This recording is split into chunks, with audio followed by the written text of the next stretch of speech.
बिस्मिल्लाहिर्रहमानिर्रहीम। अस्सलाम वालेकुम। आज 15 सितंबर है और दिन है जुमे का। फ़ैसले के बारे में आपको पहले बता चुका हूँ कि जो सुप्रीम कोर्ट ऑफ पाकिस्तान का फ़ैसला है, जस्टिस उमर बंदयाल साहब का फ़ैसला है, जो एक तारीखी फ़ैसला है।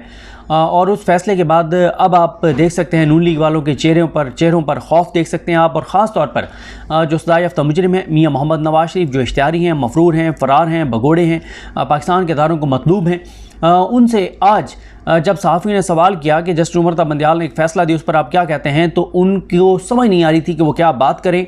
और चेहरा उनका बहुत अफसरदा था और उनकी चुप लगी हुई थी और उन्होंने कोई किसी किस्म का जवाब नहीं दिया और ख़ामोशी से वो अपने बेटे के ऑफिस की तरफ चल दिए।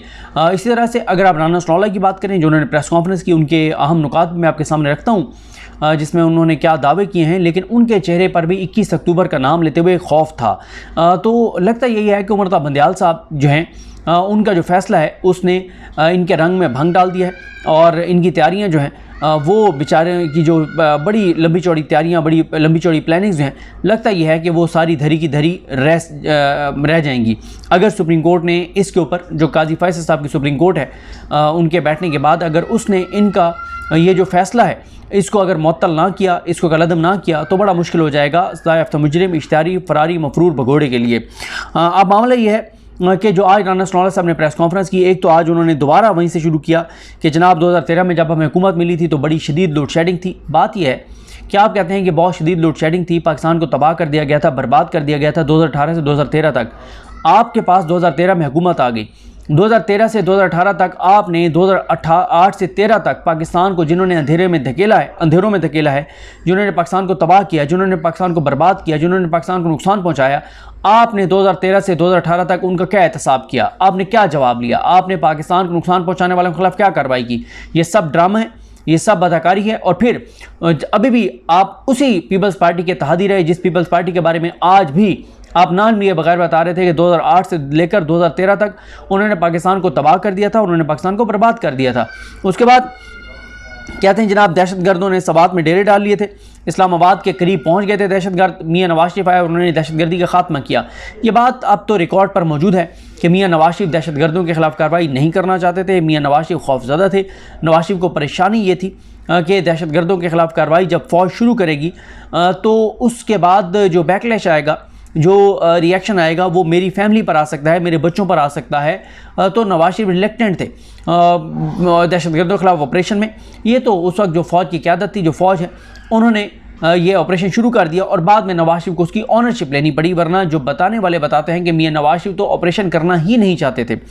उसके बाद उन्होंने बताया कि 2018 तक पाकिस्तान में दूध और शहद की नहरें बह रही थी, लेकिन 2017 में जो है वो इस्टेब्लिशमेंट ने साजिश की और इस्टेब्लिशमेंट की साजिश के बाद जो है वो मुल्क को जो है वो नाकाबिल तलाफ़ी नुकसान हुआ है।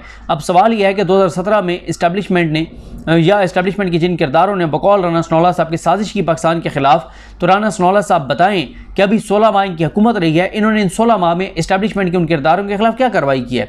तो बात यह है कि आप सिर्फ ड्रामेबाजियाँ कर रहे हैं, आप सिर्फ अदाकारियाँ कर रहे हैं, आप सिर्फ झूठ बोल रहे हैं, आप सिर्फ गलत बयानी कर रहे हैं। अगर आप इतने दलेर हैं, अगर आप इतने तगड़े हैं, अगर आप समझते हैं कि 2017 में इस्टेब्लिशमेंट ने नुकसान पहुंचाया मुल्क को, तो आपने 16 माह इक़्तिदार में उनके खिलाफ क्या कार्रवाई की? आपने कोई कार्रवाई नहीं की, क्योंकि आपकी जुर्रत भी नहीं थी, आपकी औकात भी नहीं थी, आपकी हैसियत भी नहीं थी।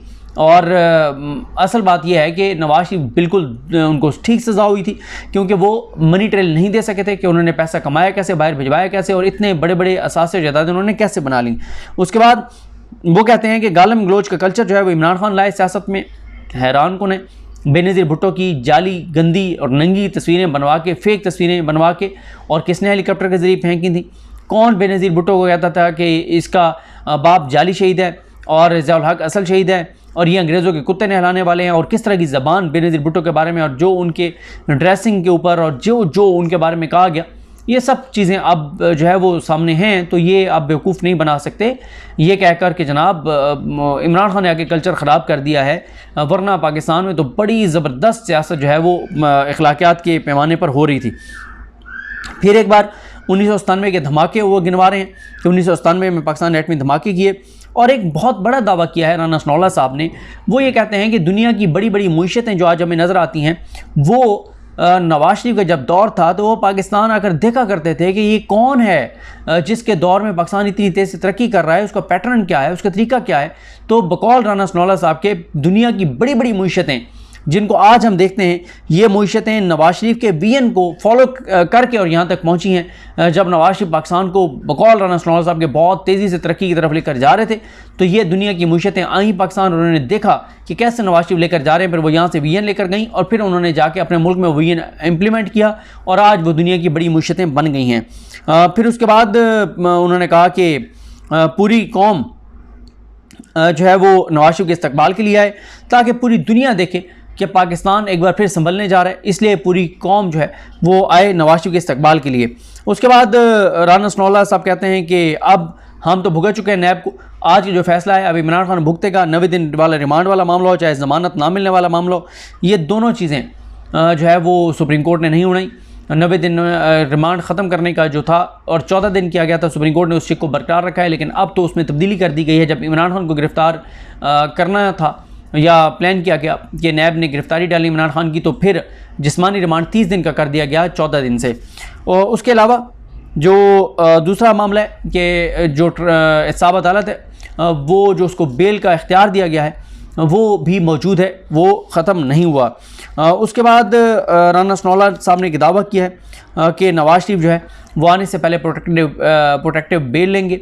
इस पे खैर मैंने कानूनी माहिरीन से बात करनी है क्योंकि उसकी वजह यह है कि ये अक्यूज़ जो होते हैं, मुल्ज़मान जो होते हैं, वो तो ले सकते हैं, लेकिन मुजरिम, सज़ायाफ्ता मुजरिम, इश्तिहारी फ़रारी मफरूर भगोड़ा ये नहीं ले सकता। और वैसे भी जो मफरूर इश्तिहारी होता है उसको हुकूमत को ये हुक्म देती हैं अदालतें कि उसको गिरफ़्तार कर लाओ दुनिया में जहाँ भी वो छुपा हुआ है, लेकिन जब वो एयरपोर्ट पर आएंगे तो बड़ा मुश्किल है उनको प्रोटेक्टिव बेल। खैर इस पे बात कर लेंगे कि वो किस बुनियाद पर कह रहे हैं। साथ उन्होंने बहुत इंपॉर्टेंट दावा किया है, इससे पहले रिस्क फैक्टर की वो बात कर चुके हैं, आपको पता ही है कि ज़ीरो रिस्क फैक्टर होगा। ख्वाजा आसिफ साहब कह चुके हैं तो नवाज शरीफ आएंगे। साथ ही राना सनाउल्लाह बता चुके हैं कि नवाज शरीफ को गारंटी मिल चुकी है कि नवाज शरीफ वापस आ जाएँ। और इसके लिए जो असदुल्ला खान साहब ने वीडियोज़ की हैं जिसमें असदुल्ला खान साहब ने बताया है कि मोहसिन नकवी साहब और कुछ और भी एक दो किरदार बड़े इंपॉर्टेंट वो लंदन गए हैं, उन्होंने मियां नवाज शरीफ कुछ मुलाकातें की हैं, कुछ गारंटीज़ उन्होंने दी हैं, कुछ गारंटीज़ ली हैं। ये बहरहाल असदुल्ला खान साहब इस पर वीलॉग कर चुके हैं। राना सनाउल्लाह कहते हैं कि लीगल मामले पर तसल्ली और तशफ़ी की हुई है हमने, ये बहुत इंपॉर्टेंट जुमला है। वो राना सनाउल्लाह जो कह रहे हैं कि हमें गारंटी मिल चुकी है, वो आप ये कहते हैं कि लीगल मामलात के ऊपर हमने तसल्ली और तशफ़ी की हुई है। किससे की हुई है? ये मामला तो इस्लामाबाद हाई कोर्ट में है, जस्टिस आमिर फ़ारूक साहब के पास है जो चीफ़ जस्टिस हैं। आपने किससे तसल्ली और तशफ़ी की हुई है? कहते हैं कि हमने तसल्ली और तशफ़ी की हुई है और हमने तैयारी की हुई है। कोई किसी तरह की कोई ना तो रुकावट होगी ना ही कोई दिक्कत होगी और नवाज शरीफ आज़ाद शहरी के तौर पर अपने मुतलका फोरम्स पर जाकर पेश होंगे। ये बड़ा इंपॉर्टेंट दावा है राना सनाउल्लाह का। इससे पहले राना सनाउल्लाह मुसलसल ही दावा कर रहे हैं कि चीज़ें मैनेज हो चुकी हैं। किसके साथ मैनेज हुई हैं? अदालतों के साथ हुई हैं। किसके साथ हुई हैं? जो राना सनाउल्लाह बार बार दावे कर रहे हैं। तो अब ये सारा मामला है। देखें नवाज शरीफ जो हैं वो 21 अक्टूबर को क्यों ये लग रहा है कि उनका मुश्किल हो गया, अभी तक तो ये लग रहा है क्योंकि उनको चुप लग गई, उन्होंने कोई रिएक्शन नहीं दिया। जो लंदन में उनसे सवाल हुआ, राना सनाउल्लाह के चेहरे पर भी खौफ था जब वो 21 अक्टूबर का जिक्र कर रहे थे और नून लीग के अंदर बड़ी परेशानी है, लेकिन प्रोटेक्टिव बेल मिल सकती है नहीं मिल सकती, इस पे खैर मैं लीगल माहिरीन से बात किए बगैर अपनी राय नहीं दूंगा। मैं वकला से पूछ के आपके सामने वो सारी सूरत हाल रखूँगा और उस पर फिर हम बात करेंगे। मुझे अपने दुआ में याद रखें। अल्लाह करीम हम सब का हामी नाज़र हो। अल्लाह हाफ़िज़।